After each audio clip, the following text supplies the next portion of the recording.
Welcome to Your Strata Property, the podcast for property owners looking for reliable, accurate, and bite-sized information from an experienced and authoritative source.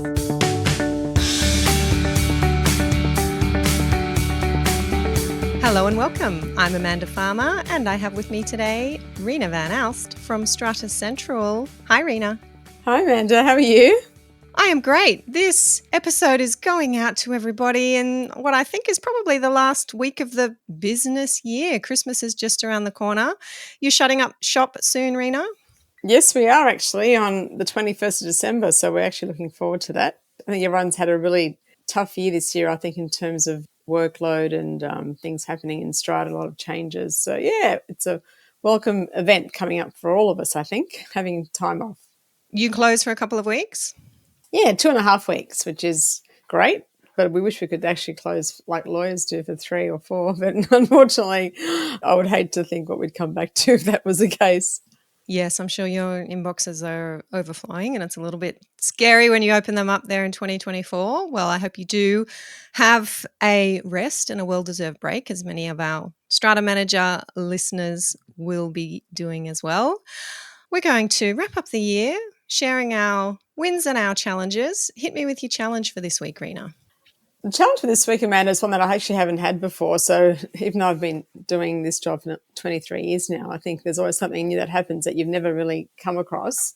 And we had for building in the city, obviously, doing the annual fire inspections. And every year they've been passed, even though they haven't had access into every unit. And as we know now, the fire regulations have made the people that actually do the testing now far more accountable in terms of what they submit and what they state they've done.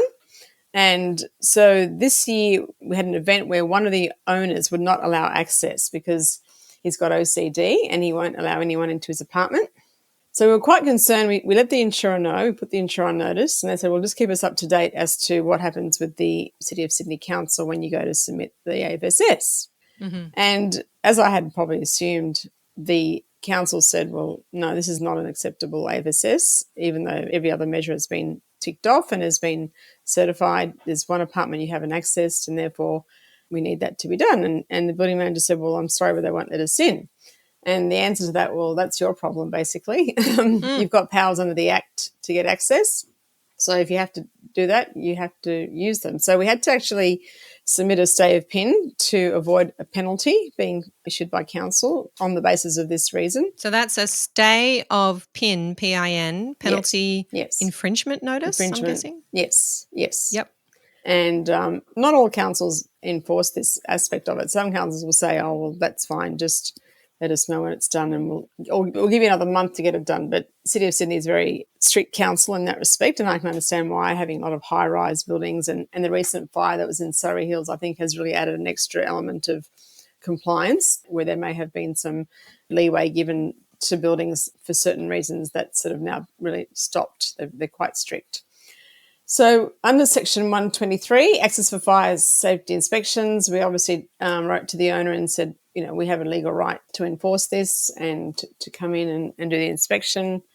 He said, no, I'm sorry. I've never let anybody into my apartment all these years. Why do I have to let them come in now? And again, this is something we've talked about, Amanda, where in the past people haven't done certain things, whether it's a managing agent allowing contracts to be signed without home building compensation fund insurance or requiring licenses. Now the same thing happened. Why do I have to let them in? I've never let them in before. So eventually we had a compromise where we had to put like plastic on the floor, and he said he was going to take a photo of the sprinkler, but the guy said, no, I've actually got to see it. So I think what happened was, I think the guy had to dress up in some sort of like COVID type wear and then walk in. And so it was quite a bit of a palaver, I had to say, but eventually we got there. But the problem I think that would have happened had he not agreed with all those conditions, that we would have had to probably go to NCAT, and as you know, it's very time consuming and not quick. So it was a good outcome, but I'm not sure how long council would have waited if those proceedings had started. You've mentioned there, Reena, Section 123 in our Strata Schemes Management Act, which is titled Access for Fire Safety Inspections. I've never actually had a close look at that particular section. There's a few sections in that area of the Act about access, and I'll go back to a couple of them. But this one in particular does say that it is a defence to a prosecution for an offence under this section consisting of a failure to ensure that access is provided to a lot in a strata scheme if the owner's corporation establishes that the owner or occupier of the lot refused to allow the access or could not be contacted by the owner's corporation. So the section actually goes to the owner's corporation providing access to the building, including access to lots, in order for an authorised person to carry out an inspection under the Environmental Planning and Assessment Act. So I think that section would apply if the council, for example, was forcing some kind of inspection on the owner's corporation in relation to fire safety, and the owner's corporation couldn't facilitate access to lots because a lot owner would not provide access. And I've just read out there that exemption there from penalty if you can prove that a lot owner wouldn't provide access. Otherwise, the section that requires lot owners to provide access for a number of different purposes, including where an owner's corporation needs to carry out work to the common property, to investigate whether work needs to be carried out to the common property, to do work that it is otherwise legally required to do, and that's where the fire safety inspection is relevant. That section is section 122, the power of an owner's corporation to enter property in order to carry out work. And indeed, as you've said there, Reena, if a lot owner doesn't provide access and you've informed them of your legal right as an owner's corporation to get that access, you do then need to go to the tribunal and seek an order, and that order is sought under section 124. And I would imagine if you had to do that in this situation, then that order would have been made. I'm not sure how, I don't know. I've never had to do one of these before, Amanda. I'm not sure how long it takes to get these things. Obviously, I assume that there'd be a list of cases, and I don't know how quickly these types of, if they would expedite such an application. Yeah, it's a good question. It really depends on the position of the lot owner. And I have been involved both in cases where a lot owner has been facing such an application, and upon receiving the notice from the tribunal saying you've got to go to a directions hearing, you've got to explain why you're not providing access, then yes, access is provided. But I've also been in cases where they have been drawn out. Thinking in particular of a building that you were managing, Reena, where I was involved years ago, you may not remember, and we ended up in the tribunal for quite some time. Oh, yes. There were windows that needed to be replaced. Yep. The owner didn't actually agree with the scope of work or the windows that were going in, and on that basis refused to provide the owner's corporation's contractors with access to install those windows. And the new windows actually sat outside the building for months and months. Yes, I remember that. Yeah, that's right. They were deteriorating, yeah. And that's the thing that I think is concerning, because council's attitude was, well, you've got enforcement powers. And even though that section says that it's a defence, but I think it depends on the consequences, what could happen. And I think now council is becoming, less patient with those types of things. And also there's an insurance implication for us as well. We had to put the insurer on notice that there was one apartment that did not allow. And the problem is that it's been happening for so many years that the owner hasn't given access, and it's never been raised. It's never been submitted in any of the AFSSs that this apartment had not been inspected. And it's been happening for a long time, apparently. So understandably, there's some frustration there. Yeah. But good result in the end. And interesting that council is well aware of an owner's corporation's right to seek an order from the tribunal, and was also pointing you in that direction. Everybody becoming a little bit more educated about the operation of our strata law. Yeah. My challenge for this week comes from our member forum. An owner inside our forum recently posted about a set of blinds that were installed at their lot. I believe it was adjacent to a courtyard. The owner's corporation's contractors needed to come in and do some work on that courtyard relating to waterproofing. And in the course of that work, the blinds were removed and they were actually thrown out. Contractor disposed of those blinds. They weren't brand new. I don't know if they were damaged during the course of the work, quite possibly. And this owner has posted in our forum this question: what is the owner's corporation's obligation, if any, to replace these blinds that its contractor has removed without notice to me, without getting my consent, and they've been removed during the course of work being done on the common property? Now, my answer to this, and it wasn't the question itself so much that was challenging, but the result that's come out of it. My answer to this was the owner's corporation does have a duty where it has damaged your lot property in the course of accessing your lot to carry out work on the common property. The owner's corporation is liable for any damage to your lot property or to the contents in the lot that may arise out of the carrying out of that work. And again, we've already mentioned section 122 today, Reena, but that is indeed the same section where that obligation is enshrined. I relayed that answer fairly promptly to the member in our forum and later heard back that the member had put that position to the strata manager, had quoted section 122, subsection 6 it is there in section 122, and still the strata manager was relaying, I imagine, the committee's instructions that no, they wouldn't deal with these blinds. They wouldn't compensate the owner for having to replace the blinds. I suggested as a next step that the owner go and get a quote to replace the blinds. It's probably inexpensive, and put that quote to the owner's corporation and see if they wouldn't pay that money by way of compensation, by way of meeting that loss. And once again, owner's corporation said, not going to do it. And I've said to this owner, what's your appetite? What's your appetite for going to the tribunal and seeking an order? And the owner said, look, it's a few $100. I'm not going to do it. But how frustrating is this? That the law is black and white. And just because a committee digs their heels in, who knows what they are or aren't being advised by their strata manager, I don't know. But committee just digs their heels in and says, no, sue us. Yeah. I mean, the issue with there is that the contractor to damage the blinds, and the owners corporation can go to the contractor and say, you've damaged the blinds. Here's a quote. We're going to take that off your bill because, you caused the damage. And by and large, I think if it's a small amount of money, usually the contractor will accept it, probably add it at the end somewhere else. But but normally those sorts of minor things, I think, to me, it's not really worth arguing about. It's such a small amount of money in relative terms. Well, exactly. And it sounds like this owners corporation has taken that view that the lot owner might decide this is not worth arguing about and walk away, which is indeed what it looks like that owner's going to do. But great point. For as long as the contractor is still there and still doing work and that contract's not completed, there's a good opportunity there for the owners corporation to get the contractor to solve that problem. So nobody feels like they're out of pocket. But once that contractor's gone, that opportunity may be lost. Yes, exactly.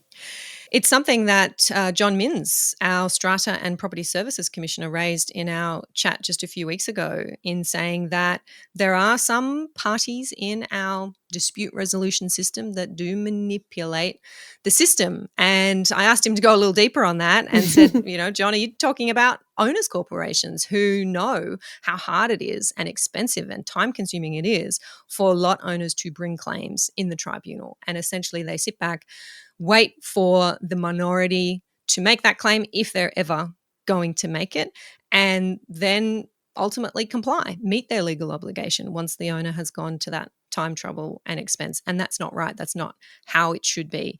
John agreed with me in having that conversation. If you haven't had a listen to that one, head back to episode number 388 to catch that chat. But yeah, interesting that even our Strata and Property Services Commissioner is recognising that failure in the system. Yeah, I think it's inherent now in some buildings where there is that mentality of just spending the minimum amount of money, Amanda, and people putting their own personal sort of mindsets on how they would perhaps deal in their own home, and they can't extrapolate that when they become a strata community member where their duty is not just to themselves but to all the owners. And I think that's sort of becoming a far more prevalent thing that I'm seeing now, where as costs are rising, buildings are aging. In 2 buildings I've just had meetings in, the lifts have to be replaced. We're talking about one lift is $250,000 to $300,000, not having enough money in their capital funds, because if they actually did the work, they would actually pretty much wipe it all out and not have any money to do anything else. So again, these are years and years of not, following capital fund forecasts, not looking at the rising costs, not putting away, 5% increase every year in the capital fund. So when the time does come and you've got to actually do the work, the money's there. So that's, I think, inherent from this sort of long neglect, sort of like a decade, I think, for some buildings of neglect, really. Yeah. Well, hopefully we can wrap up a busy, burdensome year, Reena, with some good news stories. Have you got a win to share with me this week? Yes, Amanda. Women in Strata had their annual Christmas party about a month ago, and it was well attended by many men, actually. That's I think people do Yes. find it very unusual that men do come to Women in Strata events, because we have always welcomed the contribution of men that help women.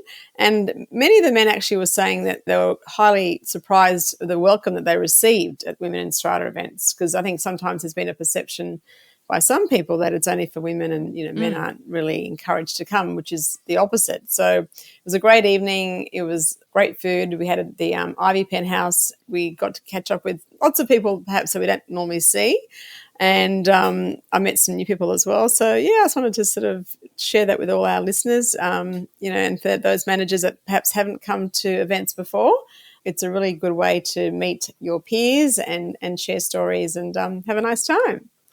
Yes, Reena and I both sit on the steering committee of Women in Strata, and I too enjoyed that event last month, and it was great to see you, Reena, in person. I see you a lot through the camera here, but we don't often see each other in person, so that's always nice. And yes, a good mix of people, Strata managers, those who support Strata managers with their services, and that venue was awesome. I hadn't been to the Ivy Penthouse before, and I posted a video or two on our social media. It's also on the Your Strata Property Facebook page. And I had a lot of people reach out to me and say, "Oh, Amanda, that was a fancy event there at Ivy Penthouse. Tell me more, tell me more." So big thanks to our sponsors who make sure that we're able to host such glamorous special events, welcoming around about 100 people we had there at that event. Looking forward to more next year for Women in Strata. Definitely. Thank you for that nice reminder of good times, Reena. I too can wrap up with a special Strata experience, let's say. Some of you may have seen this on our Instagram page a little while ago. I think it was on Facebook as well. I posted a short video of something rather unique, a little bit romantic happening in the common garden in my Strata building. I think I was in town for the Women in Strata event, actually, and it was a Saturday afternoon. I remember I had just done my online Pilates, which is what I do when I travel, in my living area, and I got a cup of tea and I stepped out onto the balcony and I could hear talking and laughing, and I'm a few levels up from the ground in that building, and I looked over the balcony and I saw rows of chairs set up in our back common garden, and then I saw, what do you call the archway under which people get married? There's a special name for it. No, Someone's I don't know going what to it tell is. me. Sorry, Amanda. Someone's going to tell me. I saw that set up, and what I immediately thought was, wow, somebody's getting married. And then I thought, hang on, I'm on the committee. I knew about this. Tenants in our building had some months, I think it was, before reached out to the committee and said, look, we want to host a special event. I don't think at that time we were told it was a wedding. I had in my mind that it was an engagement party, but we want to host a special event. Is it okay if we use the back garden? What's the procedure for booking that? Blah, blah, blah. Obviously want to make sure that we're not going to be disturbed or infringing on anybody else. So that was all signed off by the committee, but unless I missed a memo, I didn't realize it was going to be a wedding. So it was a lovely surprise to look over the balcony and say, wow, someone's about to get married. And I was then in a position, because I've got sort of an L-shaped balcony, where I could look over and see the bride arriving into our car park, walking down the path, and then ultimately saying I do on our Strata common property. Wow. Have you ever heard of that before, Reena? Never. I've never had a wedding on common property, no. That's another first for this episode as well, Amanda. That's lovely. Look, I think at a time when cost of living is increasing, young people are focused on spending their money on other things, which I completely support. Having an intimate, easy, cost-effective, let's say, wedding is a great idea. Yeah. And obviously these tenants, I think they've been in our building for a couple of years now, decided that that was a beautiful spot, which indeed it is, very green, very quiet. I think you can even hear the birds singing in the video that I've posted. I'll pop a link to that under this episode as well. Really nice setting where you could fit a small group of people to see a lovely, memorable event. Oh, that's lovely, man. That's really nice. It's nice to see that people actually use the common areas for many, many purposes, but usually you only hear about the bad things that people do on common property. You don't hear about such events where people actually get married. So it's really nice. And maybe this has sparked some ideas for others. We've got some beautiful properties in Sydney, strata properties that have space, that have gardens, whether tenants or resident owners or investor owners wanting to use that space for an event. Someone had posted under the video, Amanda, I hope the party doesn't continue into the evening and keep everybody awake. No, it didn't at all. The reception was held somewhere else. There wasn't late night partying, but great idea for today's modern couples. Yeah, well, at Breakfast Point, Amanda, for those that know that site, has a country club and they have many weddings there, but that's all geared for that. I mean, they have the whole reception there and everything. Event space, yeah. Excellent. Well, lovely to finish up the year with you, Reena van Aalst. Our podcast will be having a little break for a couple of weeks over our Christmas and New Year period, but I will be back with the first episode of 2024 in a couple of weeks' time. And as always, I think pretty much since the podcast started, I commence the year with the top 5 episodes of the past year. So my team will be digging into those download stats and kicking off the year with a top 5, so that anyone who might be new to the podcast or you think you might have missed some important episodes, you can have a listen to that first episode of the year and make sure that you've caught those top 5, or head back and have another listen. Happy festive season, Reena van Aalst. You too, Amanda. Enjoy the break. I sure will. I'll see you next year. See you then. Bye. Thank you for listening to Your Strata Property, the podcast which consistently delivers to property owners reliable and accurate information about their strata property. You can access all the information below this episode via the show notes at yourstrataproperty.com.au.